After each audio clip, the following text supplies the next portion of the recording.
since the independence of our country in 1947, the sale of the ship is given to the hands of older generation. And that was very good and apt at that time because there were less experienced youth among them. So it was very much required at the time of independence that the rope of the country should be given in the hands of older generation. But the sad part is the trend is still following. Why youth are not participating in politics nowadays? Though politics has a literal meaning in literature, but still it is perceived to be corruption, scams, and all the derogatory terms in the literature.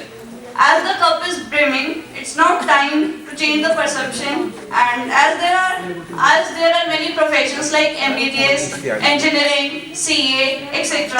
Why not politics is a profession among the youth? Why? Why youth are not considering politics a profession?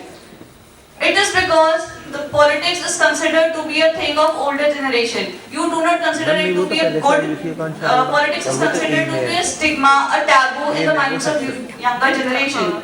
So, I would like to say that youth should participate in politics because there are many number of solutions of young generation which only a youth can understand and youth can solve their problems very well. As it is said, to change the system, you have to be in the system. If youth would enter the politics, there would be drastic change in our country. The taboo of politicians being treacherous would change. Politicians are considered treacherous because older generation is so much in the politics that they think older generation have bad experiences in the past and they try to retaliate. They are outrageous in the way of delivering the things in dealing up the matters. Where the youths are very innovative, very innovative, and they can handle the things very fashionably, which will attract the youth, just like a piece of magnet can attract ions. Young leaders would attract more youth. More youth would make the country, take the country to the greater heights. Youths are very dynamic, they are adaptive. We have observed that private sector had grown a lot in the country. That is just because there are young CEOs in the private sectors. So, if the youths would come in our system, come in the politics, our political system and the country would also go at very great heights. Giving the road of our country to the young hands would be very good because why can't we be the change we are longing for? In our country, young leaders who are well educated are not given charge in the parliament, they are just given a junior level designations. Why? And at the last, I would like to say that our political system, our judicial system is all influenced by the Britain. So why can't we follow their trend that David Cameron, when he was elected as a Prime Minister of England, he was very young at that time. So why can't we follow that? Because it's no harm in following the good things from other countries. So at last, I would like to say that youth of the nation, that please come and join the politics. Let's make a change. Thank you, ma'am. Friends, good morning. Good morning all of you and my faculty members. And thanks to my faculty members to giving me golden opportunity to stand here. And my topic is youth should participate in politics. And I am against this topic. Youth should participate in politics. Politics. Hearing the word politics, first thoughts which comes in our mind, corruption. We conclude by saying that politics is bad and politicians are dirty. And a great philosopher Aristotle said that man is by nature a great politician animal. Politics lead a nation and also from lowest point to zenith and also zenith to abyss. It completely depends upon the people who lead the politics in country. We talk about India.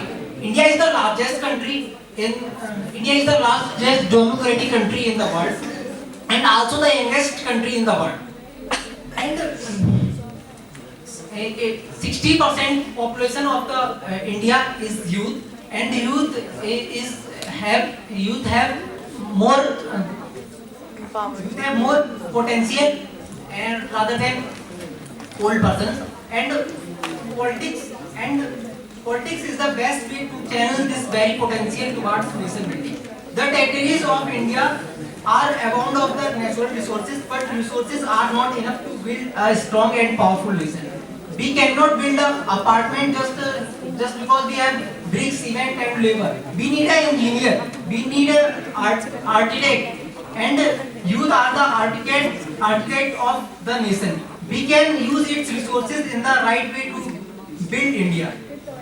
As a great nation on the earth, we youth join the politics, but only join the politics will not be fruitful unless and until Indian youth have no political insight and political visions in their mind, so that they can be exploited by the political mafia, which happens to have a stronghold on current politics.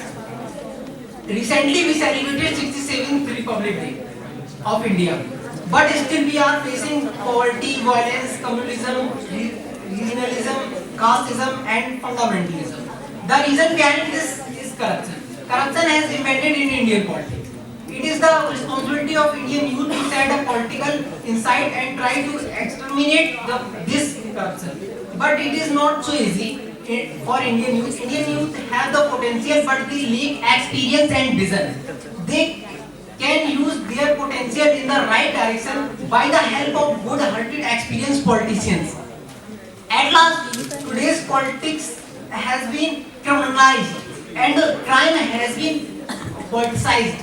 It definitely inevitable for a man to breathe in the polluted atmosphere. This problem can be solved if we mix the potential of youth and the experience of the right politician and use it in right direction. I want to say that only youth should be process of the politics, but does not participate in the politics.